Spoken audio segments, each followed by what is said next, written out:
성도 여러분, 우리는 지난주 사도행전 16장 초반에 바울이 디모데에게 할례를 베푸는 장면을 잠깐 살펴봤습니다. 이때 제가 말씀드렸던 내용들을 기억하시는지 모르겠습니다. 바울이 디모데에게 할례를 베푼 이유는 디모데가 소아시아 지방의 유대인 공동체들을 보다 효과적으로 사역할 수 있도록 배려한 것이 아닌가 생각한다라고 말씀드렸습니다. 그러나 바울이 제멋대로 행동한 것은 결코 아니죠. 사도와 장로들이 세운 원칙에 어긋나게 행한 것은 아니라는 뜻입니다. 요컨대 사도 바울은 교회가 세운 원칙을 지키면서도 복음의 영향력이 필요한 곳곳에서 최대한 발휘되도록 했다라는 것입니다. 오늘 이 관점에 대해서 좀 더 생각해 보려고 합니다. 먼저 할례에 대해서 함께 좀 생각해 보기를 원합니다. 여러분, 할례는 하나님께서 율법을 통해서 모든 유대인들에게 주신 규정이죠. 할례는 남자의 생식기 끝에 표피를 칼로 베어 내는 일을 말하죠. 요즘에 포경수술이라고 하는 것과 비슷합니다. 이로써 할례를 받은 사람이 하나님의 언약의 자손이다라는 것을 표시했습니다. 여러분, 이 규정이 얼마나 철저하게 이 유대인들 가운데 지켜졌는지 알 수 있는 예가 출애굽기 4장에 출애굽기에 나오죠. 출애굽기에 보면 한 번은 모세가 하나님에게서 죽을 뻔한 적이 있습니다. 모세가 아들에게 할례를 행하지 않았기 때문이죠. 그만큼이나 할례가 유대인에게 있어서 중요한 것이었다라는 뜻입니다. 그 당시 모세는 하나님의 부르심을 받고 이스라엘 백성들을 출애굽시키는 부르심의 사명을 앞두고 있었습니다.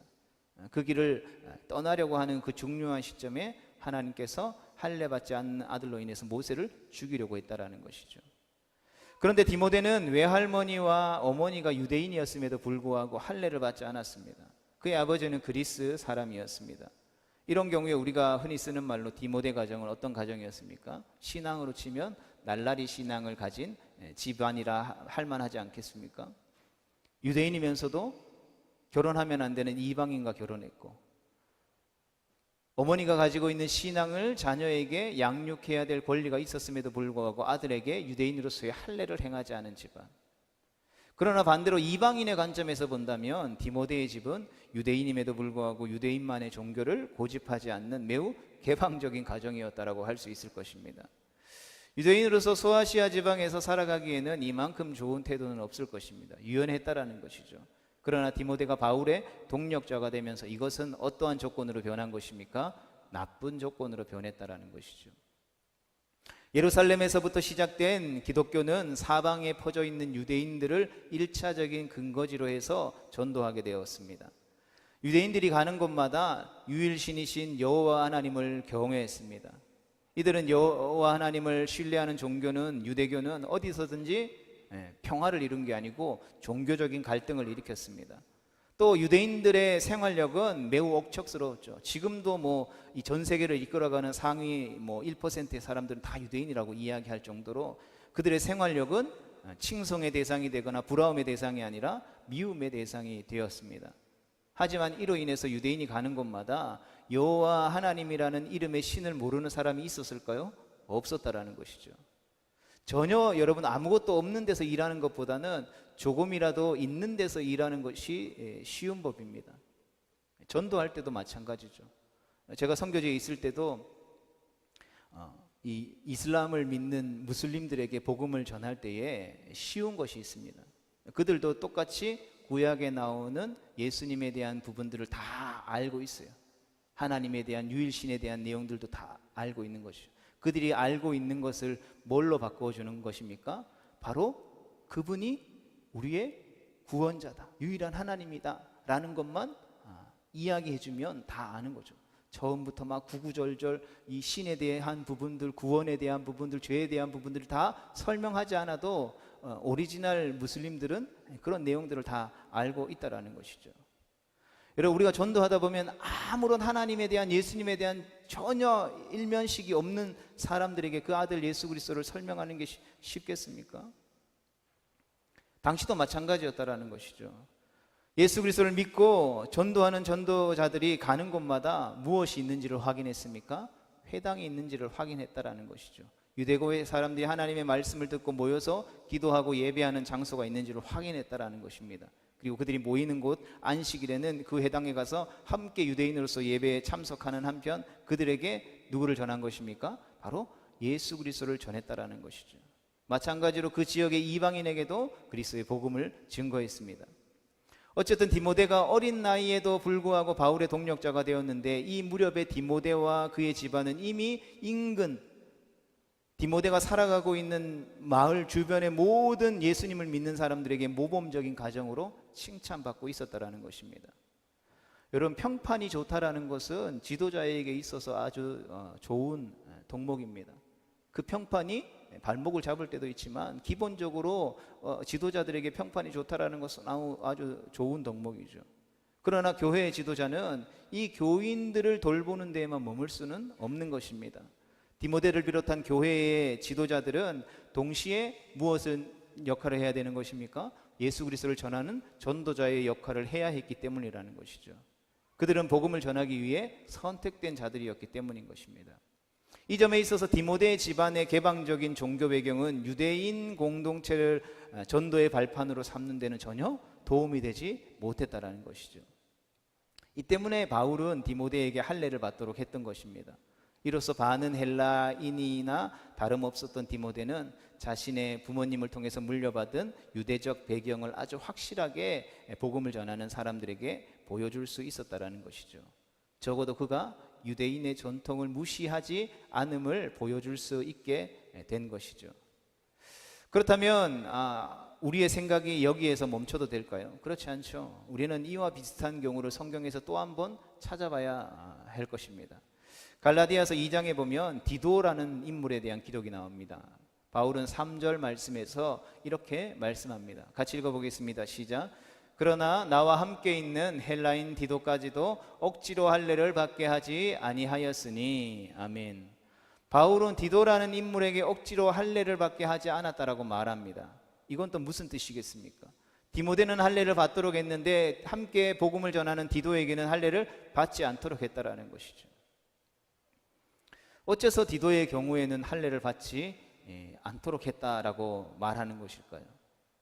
우리가 겉모양으로만 본다면 바울이 지금 취하고 있는 태도는 모순입니다. 그러나 여기에는 분명한 이유가 있을 것입니다. 첫 번째로는 갈라디아서 2장 1절에서 10절 말씀에 보면 바울은 자신이 바나바와 디도를 데리고 예루살렘에 갔을 때의 일을 이야기합니다. 이때 바울은 14년 만에 예루살렘을 다시 방문했습니다. 바울은 예루살렘에서 유명한 자들, 즉 예루살렘 교회의 지도자들인 사도들을 가장 먼저 찾아가서 만났습니다. 왜냐하면 바울에게는 아주 시급한 문제가 있었기 때문입니다. 알다시피 바울이라고 하는 인물은 예루살렘 교회에서 정통을 인정받았던 사도가 아니었습니다. 즉 예수님으로부터 제자로 부름받았던 12 사도가 아니었다라는 것이죠. 예수님께 다메섹으로 가는 도상에 직접 예수님을 만나고 선택받은 제자가 아니었기 때문이라는 것이죠. 바울은 이방인 지역에서 권위를 인정받았습니다. 그가 전한 복음이 영향력이 있었다라는 것이죠. 그러나 유대 지역에서는 아니었다라는 것이죠. 바울은 그때까지도 이미 유럽 전 지역에 이방을 위한 선교사로 복음 전도자로 부름 받아서 사역했지만 그가 전하는 복음이 과연 예수님의 제자들이 전하는 복음, 예수님께 직접 배웠던 제자들, 즉 예루살렘 교회의 지도자들이 전하는 말씀과 일치하는지를 확인하지 않았다라는 것입니다. 그래서 갈라디아서 2장 9절의 말씀을 보면 바울은 예루살렘 방문해서 사도들, 특히 베드로와 야고보 그리고 요한 사도를 만나서 자신이 전하는 복음을 그들에게 들려주면서 이것이 그들이 전하고 그들이 알고 있고 그들이 예수님께 받았던 하나님의 말씀과 일치하는지를 증명하려 했다라는 것이죠. 이 일이 중요한 일이었을까요? 그렇습니다. 갈라디아서 2장 2절은 이 방문이 하나님께서 지시하신 일이라고 분명하게 기록하고 있습니다. 사도행전 15장에서의 문맥을 보더라도 이 일은 사도 바울에게 있어서 매우 시급하고 중요한 일이었습니다. 사도 바울의 사역이, 전도 여행이 계속해서 성공적으로 예수님을 믿는 사람들이 늘어나면 늘어날수록 바울과 유대인들 간의 갈등이 더욱더 거세지고 있었기 때문인 것입니다. 단적으로 말해서 바울은 예수 그리스도의 십자가와 부활로 말미암아 구약이 요구하는 율법적인 규례들이 이미 완수되었다, 즉 율법은 구약에 있었던 지켜야 하는 많은 규례들은 이제 효력이 없다라고 주장했다라는 것이죠. 더 이상 우리가 죄사함을 받기 위해서 속죄 제물을 가지고 가서 양을 잡고 염소를 잡고 피를 흘리고 대제사장이 그것들을 통해서 죄를 매년마다 용서해주는 그 일들을 하지 않아도 된다라는 것입니다. 그러나 유대적인 배경을 가지고 있는 그리스도인들은 율법이, 특히 할례가 여전히 효력이 있다라고 주장했다라는 것이죠. 여러분, 이런 갈등으로 인해서 바울을 죽이려는 결사대까지 여기저기서 나타날 정도였습니다. 갈등이 매우 심했다라는 것이죠. 따라서 바울로서는 자신의 복음이 예루살렘의 사도들과 다를 바가 없는 정통성이 있는 진리라는 것을 확인해야 할 필요성이 반드시 있었다라는 것입니다. 자, 이런 목적을 가지고 예루살렘을 방문한 바울이 이방인인 디도에게 할례를 베풀었을 리가 절대 없겠죠. 더군다나 이 사실을 사도행전도 아닌 갈라디아서에서 바울이 언급한 점은 우리가 주목해야 될 부분이라는 것입니다. 상황은 이랬습니다. 갈라디아 지역에 세워진 갈라디아 교회에 언제부턴가 한 그룹이 생겨난 것이죠. 바울은 이들을 거짓 형제들이라고 불렀습니다. 이들은 예수님을 믿는 성도들을 꼬드겨서 다시 율법과 할례의 종으로 삼으려 했습니다. 즉, 교회에 들어와서 예수님을 믿고 성도가 되려면 구약 시대에 우리가 유대인들이 지켰던 율법을 지켜야 한다라고 주장했으며 그 예로 할례를 다시금 받아야 한다라고 가르쳤다라는 것이죠. 상황이 이렇다면 바울이 왜 디도가 할례를 받지 않도록 했다라고 말하는지 우리는 짐작할 수 있는 것입니다. 바울이 갈라디아에서의 디도를 언급한 것은 할례가 구원받는 데 있어서 절대적인 조건이 아님을 강조하려 했다라는 것이죠. 마찬가지로 우리가 예수 믿고 구원받아서 천국 가는 그 일들에 있어서 학습이라고 하는 것이, 입교라고 하는 것이, 세례라고 하는 것이 구원의 길은 아니다라는 것과 마찬가지라는 것입니다. 여러분, 아멘 동의하십니까? 여러분, 세례받지 않아도 구원받고 천국에 갈 수 있는 것입니다. 예수 믿고 구원받고 예수 그리스도를 나의 구주로 영접한 것을 온 성도들 앞에서 확인하고 내가 이제 그렇게 살아갈 수 있도록 나를 지도해 주세요, 도와주세요, 권면해 주세요 라는 호소의 하나의 방법인 것이지, 세례를 받으면 구원받고 세례를 받지 않으면 구원받지 않는다의 개념으로 우리가 교회에서 학습 교육을 받고 세례를 받는 것은 아니라는 것을 우리는 반드시 기억해야 하는 것이죠. 이제 다시 본문으로 돌아와서 할례에 관한 바울의 태도를 우리가 생각해 봐야 할 것입니다. 그렇다면 바울은 디모데에게는 할례를 받게 했으나 디도에게는 그렇게 하지 않았습니다. 이 두 경우의 모순이 여전히 있습니까? 결국 바울은 할례에 관한 원칙이 분명히 있었다라는 것입니다. 예수님을 믿는 자에게는 할례가 필요 없다라는 것이죠. 그러나 유대인들과 함께 일하는 데 있어서 이 할례라는 것이 필요하다면 굳이 할례를 극단적으로 반대할 이유는 없었다라는 것입니다. 자, 이렇게 보면 사도 바울이 당시에 복음을 전하는 일에 있어서 아주 많은 재량권을 갖고 있는 듯해 보입니다. 더 길게 이야기할 수 없기 때문에 우리가 문제를 제기해 보도록 하겠습니다. 같이 읽어볼까요? 시작. 복음을 전하는 자는 믿음을 성장시키기 위해서 혹은 교회를 성장시키기 위해서 얼마만큼의 자유를 갖고 있는가? 여러분, 한번 곰곰이 생각해 보시기를 바랍니다. 제가 이렇게 물어보는 데는 이유가 있습니다. 제가 어느 날 잘 듣지는 않는데 이제 한 설교를 들었습니다. 그 설교는 하나님을 믿는 사람들이 복을 받는다라는 내용이었습니다. 본문의 말씀은 요한 3서 2절 말씀이죠. 사랑하는 자여, 내 영혼이 잠됨 같이 내가 범사에 잘되고 강건하기를 내가 간구하노라. 잘 아는 말씀이죠. 목사로서도 성도들을 축복하며 기도해 줄 때 많이 사용하는 구절입니다. 여러분, 논리만을 갖고 이 말씀을 해석하면 예수 믿어서 우리의 영혼이 구원받고 잘되면 자연적으로 어떤 일이 일어난다라는 것입니까? 육신적으로도 모든 일이 잘 형통하게 풀린다라는 것이죠. 여러분, 예수 믿고 구원받으면 그 성도의 모든 일이 형통한 것입니까? 여기서 말하는 형통은 세상적으로 잘 풀리더라는 것이죠. 이 문제를 놓고서 이렇게 좀 여러 가지 해석을 덧붙이는 분도 적지 않습니다. 영통, 육통. 여러분 뭔 소리냐면 하늘에서 문제가 해결되면 육적으로도 형통하다라는 말이죠. 동의하십니까? 맞는 말이죠. 인간과 하나님의 문제가 해결되는데 더 이상 우리에게 있어서 문제될 것이 무엇이겠습니까? 그럼에도 불구하고 이 문제가, 이 원리에 대해서 끊임없이 우리가 질문을 제기하는 것은 이 말이 담고 있는 원래 말씀 자체의 의미가 아니라 이 말을 신봉하려는 사람들의 심리라는 것입니다. 무슨 말씀인지 이해가 되십니까? 먼저는 하나님과 화평을 이루고 그 다음에서 이 땅의 문제가 해결되는 것이라면 여러분 성도치고 원치 않는 사람은 아무도 것도 없을 것입니다.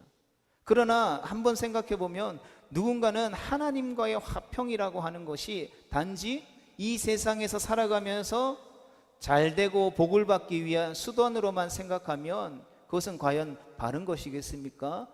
틀린 것이겠습니까?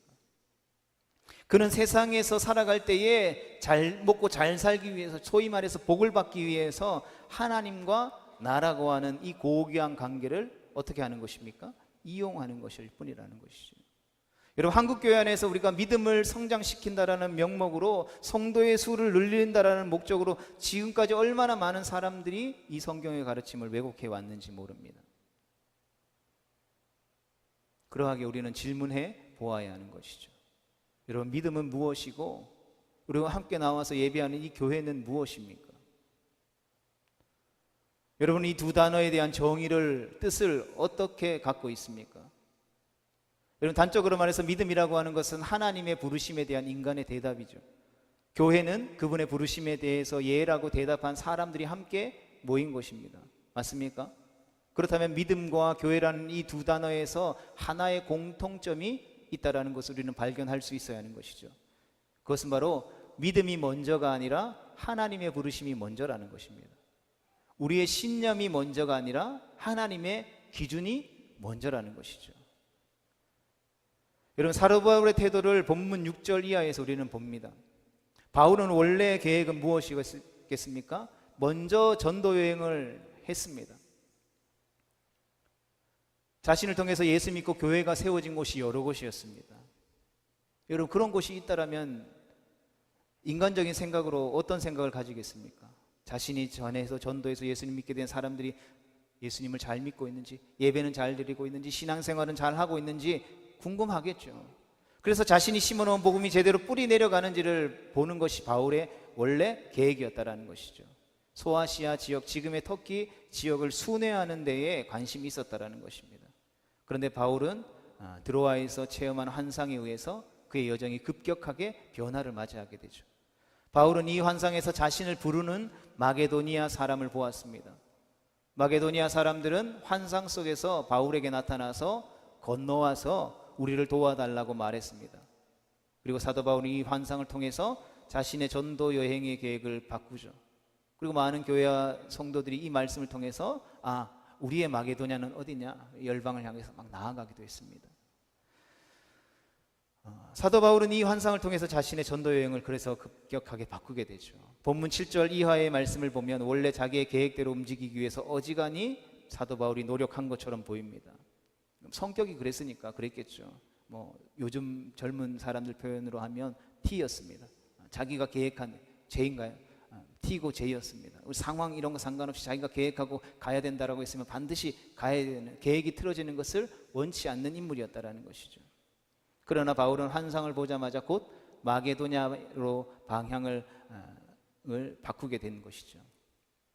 진도가 예정대로 나아가지 않고 자꾸 지체되는 이유가 바로 이 환상, 즉 주님의 인도하심이 달려 있었기 때문이다라고 받아들였다라는 것이죠. 바울은 복음을 전하는 데 있어서 복음의 진리가 훼손되지 않는 범위 내에서 활동했습니다.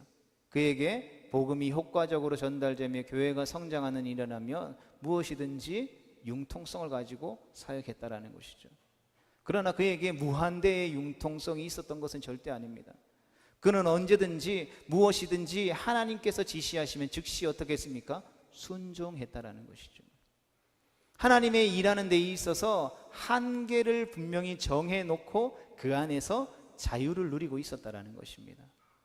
복음 안에서 자유롭게 복음을 전하며 사역하는 한편 언제든지 하나님께서 원하시는 것을 순종하려는 자세로 사역했다라는 것입니다.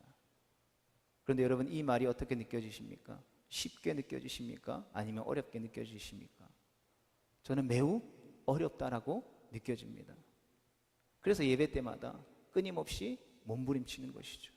그래서 끊임없이 할 수만 있으면 목사인 저조차도 인간적인 생각에 사로잡혀서 잘못된 길로 갈 수 있으니까 성도 여러분은 언제든지 하나님의 말씀에서 벗어나면 책망하고 돌이킬 수 있도록 저를 권면해 줘야 된다고 말씀하는 이유가 여기에 있는 것이죠.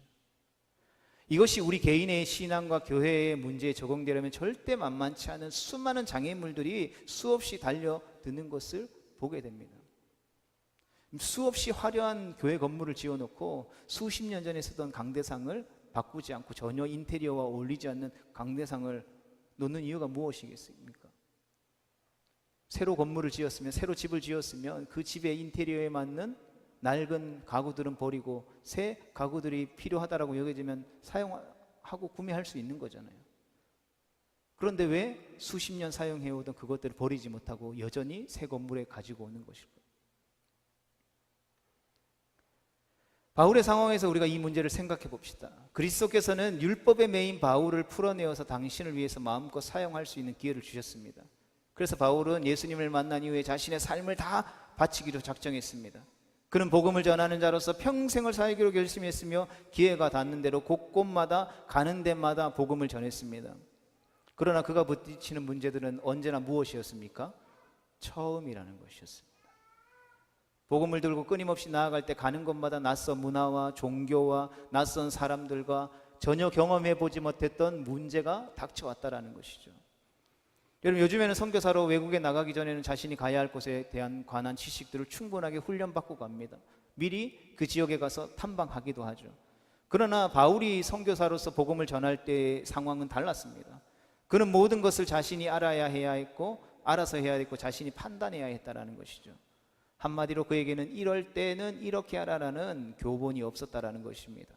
그는 모든 일을 누구와 상의해서 결정해야 했습니까? 바로 주님과 상의해서 결정해야만 했다라는 것이죠. 여러분, 이것이 바울이 처한 상황이었습니다. 여기서 그가 세운 사역의 원칙이 무엇이었는지는 매우 분명하죠. 그는 복음이 말하는 원리가 무엇인지를 물어서 거기에 합당하게 결정했던 것입니다. 그러나 원칙 없이 행동했던 것은 아니죠. 바울은 이것을 고린도교회 9장에서 이렇게 말했습니다. 고린도전서 9장 19절에서 20절의 말씀을 같이 읽어보겠습니다. 시작. 내가 모든 사람에게서 자유로우나 스스로 모든 사람에게 종이 된 것은 더 많은 사람들을 얻고자 함이라. 유대인들에게 내가 유대인과 같이 된 것은 유대인들을 얻고자 함이요 율법 아래에 있는 자들에게는 내가 율법 아래에 있지 아니하나 율법 아래에 있는 자같이 된 것은 율법 아래에 있는 자들을 얻고자 하며. 아멘. 성도 여러분, 바울은 하나님의 사람들을 얻기 위해서라면 자신이 가지고 있는 태도가 일관성이 없다라고 보이는 것에 대해서마저서도 거리낌이 없었습니다.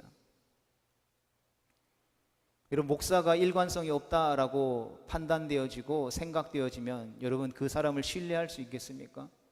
신뢰하기 쉽지 않죠. 그럼에도 불구하고 하나님이 택한 영혼을 얻을 수만 있다면 바울은 그렇게 여김받는 것마저도 거리낌 없이 인정했다라는 것입니다. 그는 오히려 그러한 태도들을 자랑스럽게 생각했다라는 것이죠. 그의 이 전략은 성공했습니까? 실패했습니까? 결과적으로 성공했습니다. 본문 사도행전 16장 5절은 디모데가 할례를 받은 이후에 인근의 교인들이 어떻게 되었다라고 기록하고 있습니까? 믿음이 더욱더 성장하고 그 수도 크게 늘었다라고 말하고 있습니다. 성도는 이제 우리는 결론을 생각할 지점에 도달했습니다. 성도는 바울의 고민과 상황은 개인적으로나 교회적으로 전혀 별개의 것이 아니었습니다. 우리는 진리 안에서 예수 그리스도의 십자가의 보혈의 능력 안에서 죄에서 자유함을 얻은 줄 믿습니다.